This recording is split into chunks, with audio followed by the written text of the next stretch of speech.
You're listening to HowStreet.com radio, available online at TalkDigitalNetwork.com.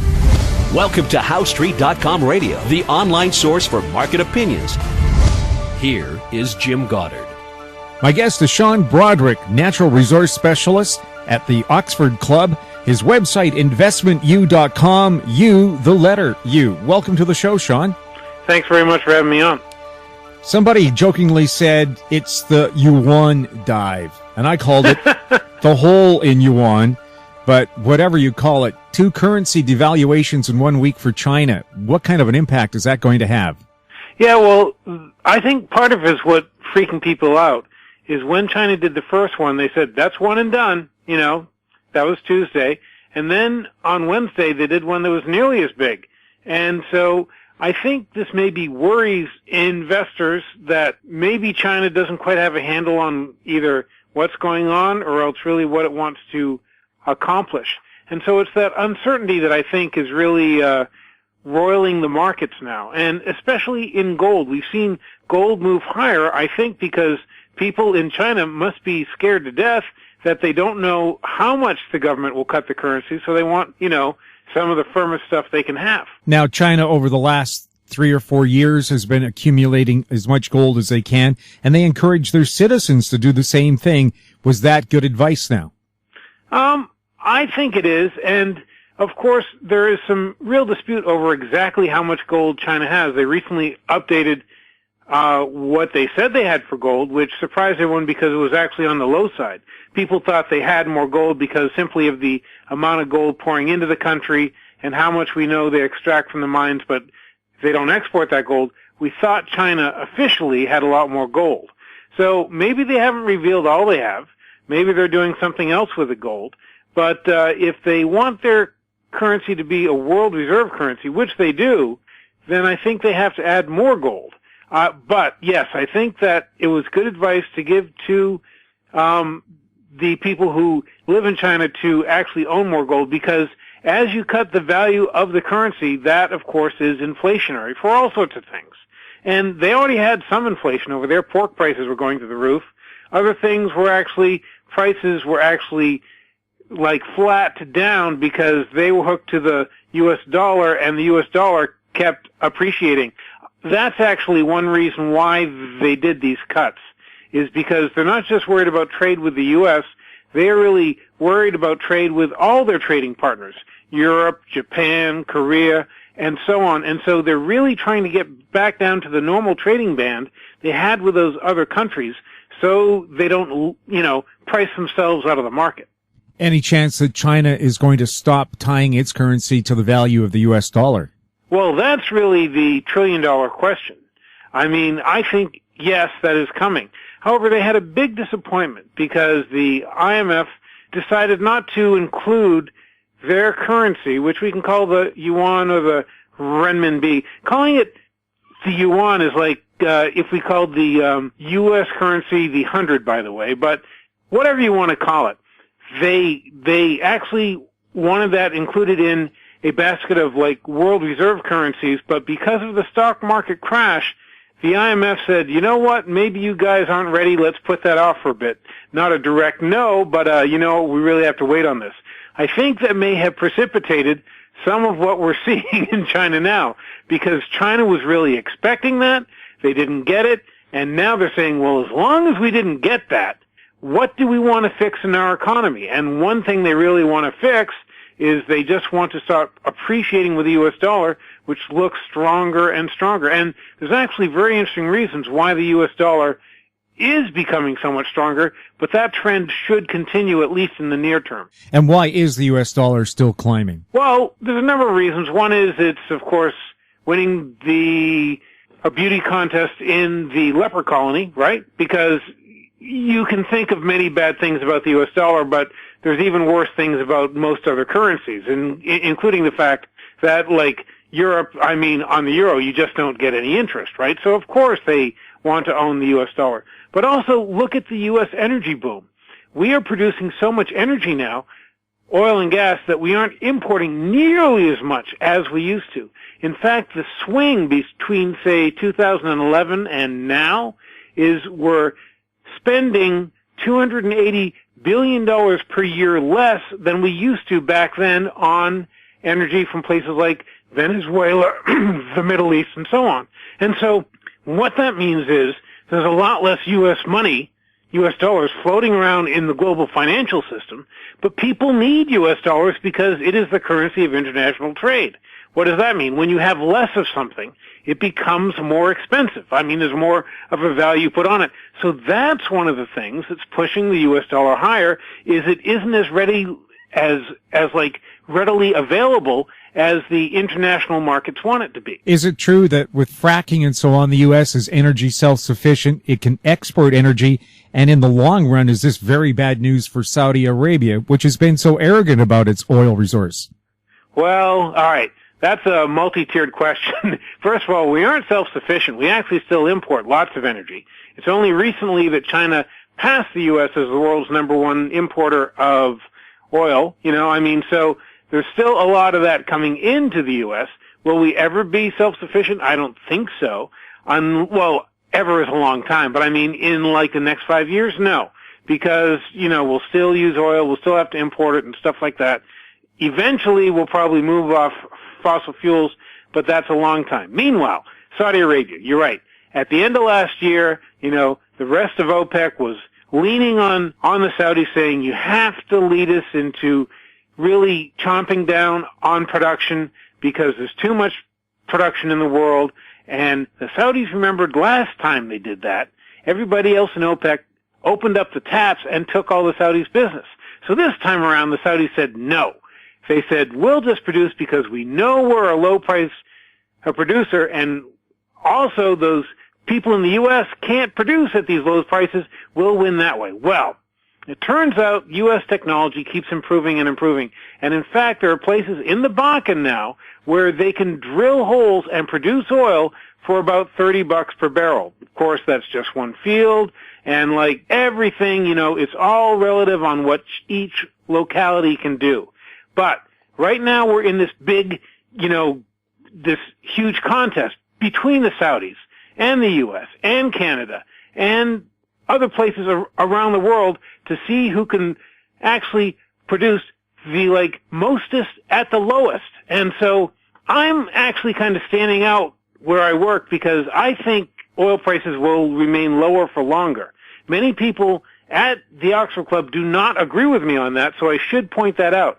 And and I can understand people who think that oil prices will go higher soon simply because, when you look at these companies that are losing money, well, they can't keep it up forever. On the other hand, technology keeps improving, not only here, but overseas as well. And so we are seeing all this stuff happening. So I think oil can stay lower for longer. One more point I would make is we saw the price of gold in a bear market that's at least 3.5 years long, right? Oil just recently got into a bear market. It could have a long way to go. I think oil has longer to go. I think we will see a bottom in gold sooner rather than later, but I think oil could have a longer way to go. I'd be happy to be wrong because my subscribers tend to make more money when the price of oil is going up. We'll have more with Sean Brodrick right after this. More and more people are looking to the internet for intelligent, riveting, and thought-provoking interviews. To advertise on the Goddard Report and TalkDigitalNetwork.com, call 604-699-8600, 604-699-8600. Welcome back. We're speaking with Sean Brodrick, natural resource specialist at the Oxford Club. His investment website is investmentview.com, the letter U. Sean, what is going to happen with the price of oil, short-term, long-term? Well, of course, this is just a guess, and as Yogi Berra famously said, it's really hard to make predictions, especially about the future. So as long as we all understand that, and whatever views I have now, they may be strongly held, they may be strong views, but they're loosely held. In other words, if stuff comes along to change my view, I will change my view. But my view now is that any bounce in oil is a chance to sell it. It'll probably go down and test 40. That's what I think will happen short term. What happens there, I don't know. I do think some producers in Canada, because, the oil from Canada sells at a discount to what people in the U.S. sell oil at. So they're going to actually feel more pressure than the U.S. does. So maybe we'll see something happen there. Venezuela could implode. I mean, that's a country that's really in a downward spiral. What if a bunch of oil from there goes off the market? What if Libya goes up in flames again? So eventually something will happen that will remove supply from the market. And at the same time, you know, we all may complain that this isn't the world's best recovery, but the world economy is ticking along, you know, in this kind of grinding gear phase, slowly improving. And so slowly, global energy demand will improve. In fact, in the U.S., we are seeing very high gasoline demand year over year because it's so cheap for us. People in Canada certainly have my sympathy. I know what you pay up there, and I'm not going to try and convince you that what you pay for gasoline is cheap. But in the U.S., it's cheap anyway. And so, you know, as they say, the best cure for low prices is low prices. So in the short term, I'm expecting lower for longer, but, you know, sometime probably in the first half of 2016, just because of the odds of these things happening, they seem to happen every now and then, something will happen to the global oil supply. At the same time, we see global oil demand improving, and so then we'll start to see prices start to pick up again. Well, even with China's economy slowing down, I heard they sell between 50 and 100,000 cars a day. Well, you know, though, their car sales are really in the tank right now. I think a lot of it is like uncertainty. People aren't sure what's going on with, well, certainly with the market, but also the economy, and so they're kind of putting off making new purchases on that. Now, of course, that can all come back later, just like we saw with the U.S. after the big recession, you know. I mean, after that, everybody had, like, put off buying a new car for so long that when the economy finally improved, everybody bought a new car. So maybe we're just seeing delayed demand in China for now, but for right now, we are seeing car sales really cool off there, and this is just an example of maybe why their government wants to jumpstart their economy a bit, and one way they can think to do it is to just devalue their currency. Now, are they done devaluing their currency, or are they going to keep devaluing it? As one economist said, I can't remember his name, I think he called it the cherry principle, which is nobody takes just one bite out of a cherry. You know, I mean, you keep on taking bites until you eat the whole thing. And so that's what it is when you start to devalue your currency. You pretty much devalue it to the point of like maximum either gain or pain. And so, we could see more devaluation from China. But even if we don't, even if China stops, the problem is other countries which are in a trade relationship with China will then start to devalue their currencies as well. In fact, Vietnam already devalued their currency because of what China just did. So if we get into competitive devaluation around the world, that is a whole new ball game. I certainly hope we do not, but that's the kind of thing that you really can't game because you're not sure how it's going to end. Well, people have called it the race to the bottom. So what happens when all of our currencies are worth nothing? Well, then how is gold going to look, huh? It's going to look pretty darn good. How's silver doing? Silver's doing good. Well, not good. Silver's improving. It's like, you know, moving up with gold, and so we'll just have to watch it. This really is a kind of fluctuating bottom, if it is a bottom. I think it might be. Not necessarily the bottom, but a bottom. And so we'll just have to see how things go. But I mean, statistically speaking, silver is up the same percentage amount as gold. And so, you know, I mean, but once gold gets moving, that's the thing about silver. Once that trend starts, silver acts like gold on steroids, right? So it can really rip higher, and we could see a nice movement there. What about the companies that mine gold and silver? Well, I just recommended one gold miner and one silver miner to like subscribers of like one of my services, simply because I think they're stupid cheap right here. I mean, and they still make money. They can make money at these prices. They can make money at lower prices. The thing is, you really have to pick through the whole field. Some companies have really been beaten down for a reason. Some just got beaten down because they look like the usual suspects. I had an old friend who used to work on Wall Street. When he started there, as a matter of fact, he had an outhouse. That's how long he worked there.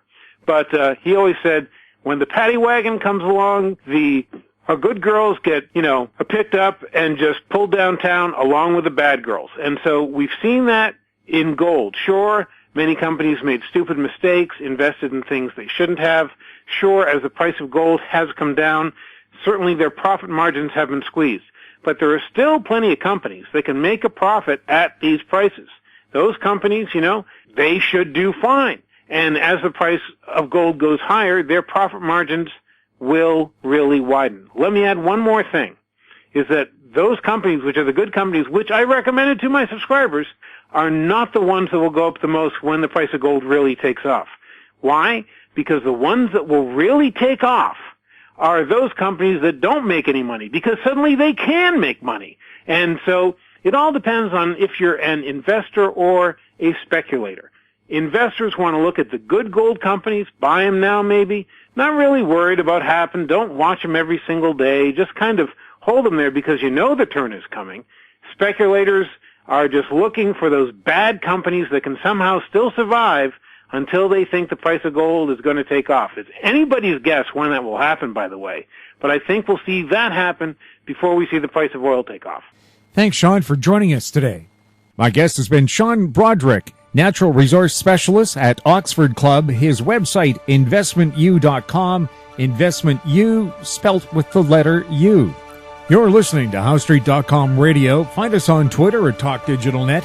Our popular YouTube channel is Talk Digital Network. Comments about the show can be sent to info@HowStreet.com. I'm Jim Goddard. Comments made on HowStreet.com radio are an expression of opinion only and should not be construed in any matter whatsoever as recommendations to buy or sell any financial instrument at any time. Available online at TalkDigitalNetwork.com. HowStreet.com radio is a production of HowStreet Media Incorporated.